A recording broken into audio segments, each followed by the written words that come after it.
It all takes a lot of time, even if you have a fast connection. And that's the sort of experience that traditionally has been part of PC gaming, but it's very new to console gaming and arguably has no business being there. Or does it? In the early 2000s, there was an idea. Imagine playing your favorite games with friends, regardless what device they're on. By the end of 2002, Square Enix accomplished this dream for Final Fantasy XI on a large scale, laying the groundwork for cross-platform gaming to change the way we connect and play. Arguably has no business being there. 23 years later, and it's hard to find a multiplayer game that doesn't have cross-play.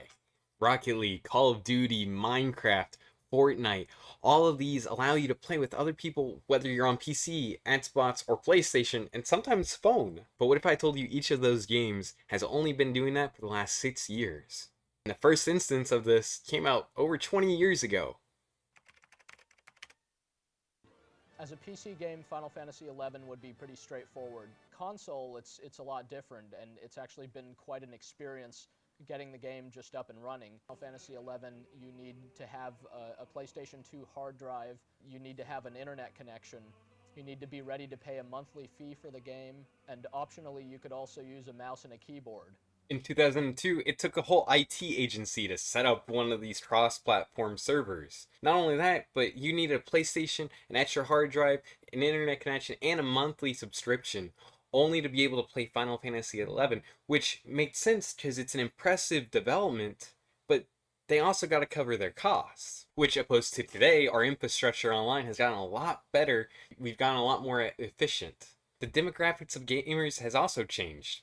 20 years ago, gamers bought games based off of preferences or if a game was exclusive to a console. But now gamers just want to be able to play with each other. This also works for companies because they get a larger player pool, and that means more chances for you to spend money on microtransactions. Basically, it's happening now because it's more of a priority to these businesses and these corporations. Because now it's a priority, all the roadblocks are gone, and the only current roadblock is really balancing. It's how do you balance PC and console gamers, or even console and phone gamers. The largest multiplayer games nowadays have cross-platform play, but I did play one game recently that didn't have it on launch, and that's Rematch. I played Rematch the day it released, and it didn't have cross-platform play, which is fine. I mean, it's a small team, and it's a nice soccer game, but it also cost $40.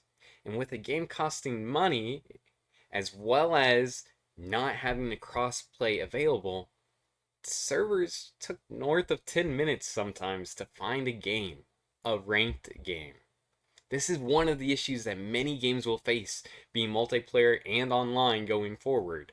As the infrastructure gets better and better for crossplay, we're actually going to be able to see VR and PC, or even VR and Xbox at some point.